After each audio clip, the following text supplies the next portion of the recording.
வரகரிசி கிச்சடி தான் பண்ண போகிறோம். வரகரிசி கிச்சடி, வெங்காயம், தக்காளி, இஞ்சி, பூண்டு எல்லாம் பொடியாக நறுக்கி வச்சுட்டுருக்கேன். பச்சை மிளகா எல்லாம் பண்ண போகிறோம்.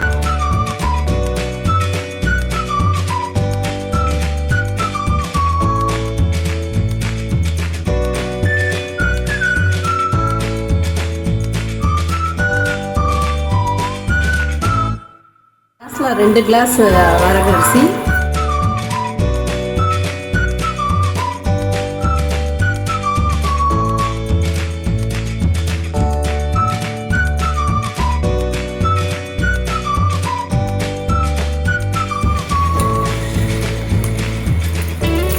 சூப்பராக வந்திருக்கு.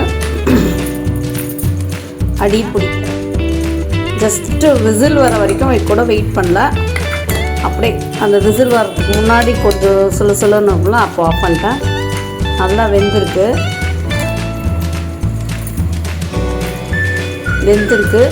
அடியும் பிடிக்கல. ஸோ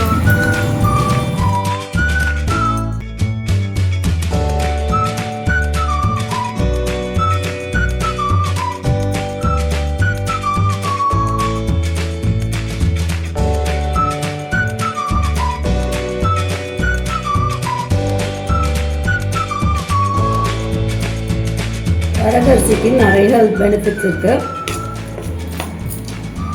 அதுக்கு ஆல்ரெடி நான் சேனலில் போட்டிருக்கேன். மில்லட் ரெசிப்பியில் பிளேட் லிஸ்ட்டில் இருக்குது, பார்த்து செக் பண்ணிக்கோங்க. அதோட பெனிஃபிட்ஸ்லாம் சொல்லியிருக்கேன்.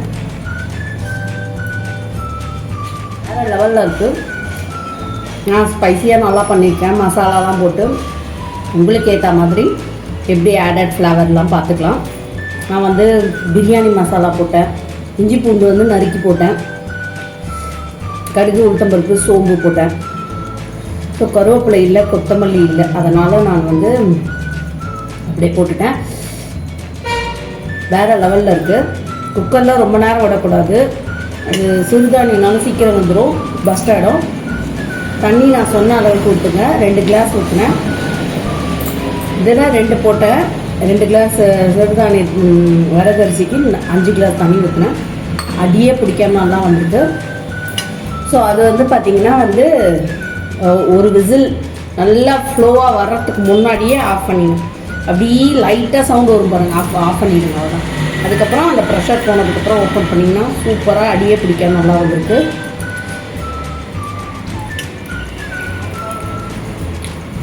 ரொம்ப நல்லது. ஸோ இந்த பேக்கெட் தான் வாங்கினேன். இது 1/2 கிலோ 80 ரூபான்னு போட்டிருக்கு. 1/2 கிலோ 80 ரூபா, கிலோ 150 ரூபா அப்படி வரும்னு நினைக்கிறேன். ஸோ இது வாங்கி 2 மாதம் ஆகுது. கொஞ்சம் தோசைக்கு போட்டேன்.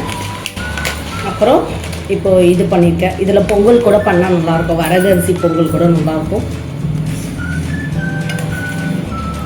வேறு லெவலில் இருக்குது. இதுக்கு வெறும்னா ப்ளைனாக கோகோனட் சட்னி இருக்குல்ல, அது வச்சுக்கணும். ஏன்னா இது நல்லா காரமாக நான் பண்ணியிருக்கேன். ஒரு 3 பச்சை மிளகா போட்டிருக்கேன், மிளகாத்தூள் போட்டிருக்கேன். அதனால் இதுக்கு ப்ளைனாக ஒரு கோகோனட் சட்னி இருக்குல்ல, இல்லை கோகோனட்டே இல்லாமல் உடச்சிக்கல சட்னி, அது மைல்டாக இருக்கணும், காரம் இல்லாமல் அப்படின்றதுனா வேறு லெவலில் இருக்குது. நீங்களும் ட்ரை பண்ணி பாருங்கள். ட்ரை பண்ணி பார்த்துட்டு எப்படி வந்ததுன்னு எனக்கு ஃபீட்பேக் ஷேர் பண்ண மறக்காதீங்க. ஓகேவா? Okay, thank you. This is Bowni from MGB lifestyle and kitchen. Bye.